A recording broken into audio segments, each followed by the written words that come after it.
Tonight, ABC57 investigates less lethal. How Michiana police departments are adopting new tools to try and prevent accidental deaths.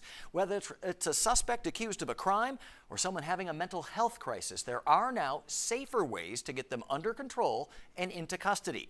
ABC57 investigative reporter Kevin Warmhold shows us how. I'm not doing it. I'm not going to jail today. No, I'm not. Pepper. No. There's only so much we can carry on our belts.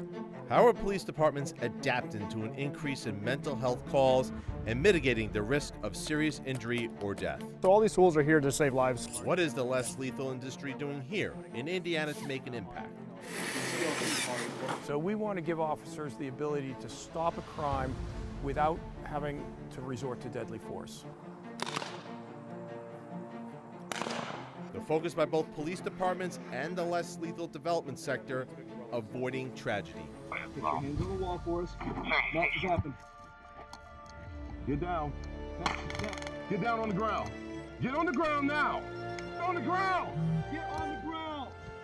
Get on the ground. The increase in law enforcement responding to mental health crisis calls has caused a shift of tactics within some departments. Tonight, we will take you to the city of Elkhart, where the police department is equipping officers with new tools to help curb the risk of death to those in crisis. We also dive into the creation of new, innovative, less lethal products being developed right here in Indiana. The goal, to avoid tragedy and the loss of life. June 11, 2024. Officers from the South Bend Police Department were involved in a deadly shooting of an armed, homeless man named John Nieswinder. Take your hands out of your pockets. Put it down. They attempted to use less lethal force by deploying tasers. Get down. Get down on the ground. Get on the ground now. Nieswinder was wearing 6 layers of clothing, making the prongs attached to the tasers useless. This allowed Nieswinder to pick up his knife and threaten the police, stepping in their direction. Get on the ground! Get on the ground! Get on the ground! St. Joseph County Prosecutor Ken Cotter cleared the officers of any wrongdoing. Nieswinder was a Vietnam veteran and had a history of mental illness. According to a report by the Department of Justice and the Department of Health and Human Services, 20 to 25% of individuals killed by police have a mental illness.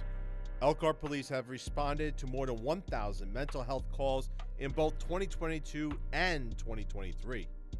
5 years ago, the department noticed a growing need for less lethal options.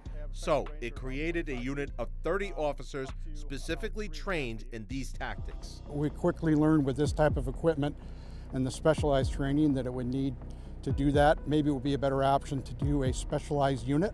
40, 40, 40! But this also follows along with our de-escalation training that we train every officer in.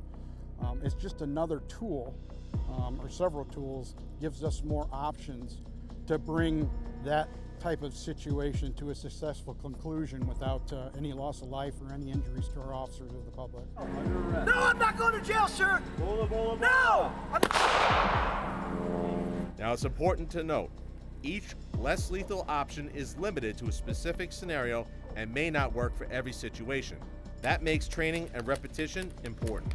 We try to train the officer to basically give them a Rolodex of training and say, hey, I've seen this before, this is what I want to do. This worked in this situation, and this is the right tool for the right job. In terms of having all the tools, I don't know if there's something newer or greater out there, but I know that in terms of Elkhart Police, we have a good foundation. 2 Indiana companies are investing in the development of less lethal launchers. Their mission, saving lives and reducing civil liability for police departments. Brian Gantz is the CEO of Burner Technologies in Fort Wayne. His company produces launchers for both law enforcement and civilians. They operate like a gun, but unlike a gun, they don't kill.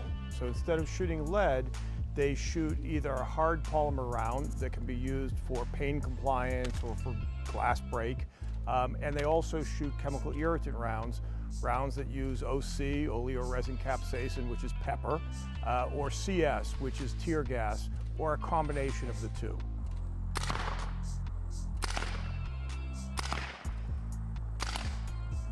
These launchers provide a key component when dealing with a combative person in a vehicle or someone having a mental health crisis: distance.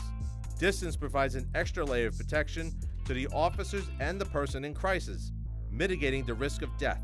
It is effective at 60 feet, and there is a certain amount of distance equals safety. Could this potentially be a replacement for any of the less lethal items on a police officer's duty belt? First off, I think you're very on point when you say, is there room on the duty belt? And the answer is no.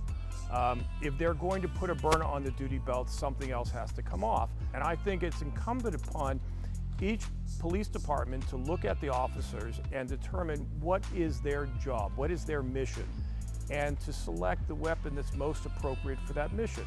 Because this product is developed using a CO2 cartridge and shooting a hard polymer round, it is not regulated like a firearm.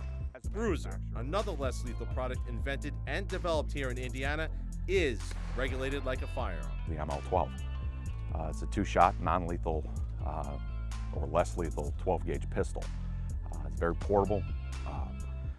You can use it in just about any situation, up to about 30 feet. It's great for law enforcement, great for military. The ML12 fires beanbag ammunition, which could cause more damage than a CO2 device, but can be extremely effective when trying to gain compliance. What we're trying to do is to get the hands out in front. We teach people, obviously, on these types of targets, how to shoot them in the legs so their hands come out. In dealing with the mental health cases, you have another tool in the toolbox. Now we have tools that we can deploy to standoff range and actually force that individual out of the car without putting any hands on. Get out of the car! Less lethal, less lethal, less lethal!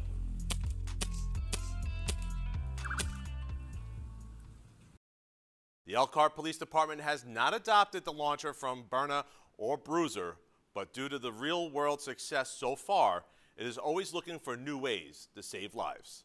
Reporting in studio, Kevin Warmhold, ABC57 News.